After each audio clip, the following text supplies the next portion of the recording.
जे सरबराह मौलाना फजल मां चयो आहे त कारकुन पुरअमन रहनि बेतमादी जी रिथ सां हुक्मराननि खे घर भेड़ो कई वेंदो। इस्लामाबाद में ॻाल्हि ॿोल कंदे मौलाना फजल मां चयो त पुलिस पार्लियामेंट लॉजिस ते चढ़ाई कई, पार्लियामेंट जे मेंबरनि सां बदतमीज़ी ऐं मथनि बिना कंहिं सबब जे तशद्दुद कयो वियो। मौलाना फजल मां चयो त पुलिस पार्लियामेंट लॉजिस आयल महिमाननि खे तशद्दुद जो निशानो बणायो। मौलाना फजल मां चयो त हुकूमत तरफ़ां वाक़े ते कूड़ो मौक़िफ़ जे साम्हूं रखियो वञे। हुन घटि वक़्त में पूरो मुल्क जाम कयो, संदन समूरा मेंबर आज़ाद थी चुका आहिनि, कारकुन पुरअमन रहनि, रोडनि ते अचण जी ज़रूरत नाहे।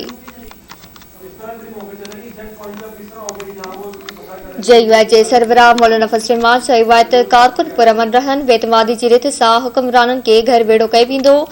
इस्लामाबाद में ॻाल्हि ॿोल कंदे मौलाना फजल मां चयो त पुलिस पार्लियामेंट लॉजिस ते चढ़ाई कई, पार्लियामेंट जे मेंबरनि सां बदतमीज़ी ऐं मथनि बिना कंहिं सबब जे तशद्दुद कयो।